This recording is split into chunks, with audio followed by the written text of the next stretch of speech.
The Frontrunner is about a guy who, in the early 90s, cornered the futures market, and the 30-year in the Board of Trade basically almost put L. Stern out of business. And he did all of this in 15 minutes from the opening.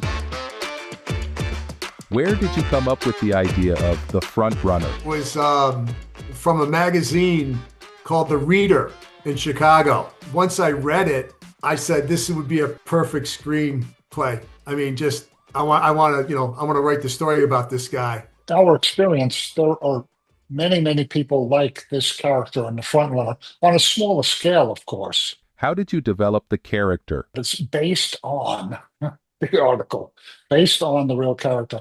What I looked at, and me and Danny discussed, was how did this guy keep getting away with what he got away with? How did he keep getting people to back him? He tried and failed a number of times. We're consolidating it, but I think he blew out with like 3 different firms, but he kept getting backing.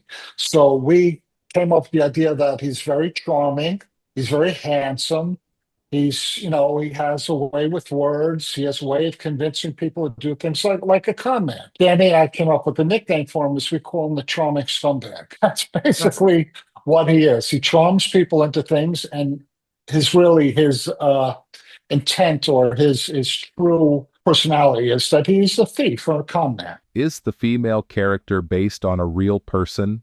There were a lot of women on the exchange floors who were, tough as nails. I mean, they just were. They gave as much as they got, and a lot of them were, I guess, it's good that you see what she does for a living. A lot of the business down there were by clerks in booths, hanging on the phones, calling, taking orders, but picking up 2 phones under each shoulder and writing down on pads and screaming and cursing at the guys in the crowd, turn around, and yelling at them. I mean, there were a lot of kick-ass women down there. So that's the way I looked at that character. Lena is the one who works on the floor with her. We wanted to make her a strong character. That was really important to us. He did have a girlfriend, but the character that John and I created was more fictitious, because what we wanted to do was show the floor. It was the floor. That's what we really wanted to show about that female character, Lena. So for the most part, fictitious, but what John said is spot on. Where did the stories on the floor come from? Remember, it's all about the floor. And if we could take a story from another floor and add it to another floor, that's what we decided to do. We were going to bring these stories in.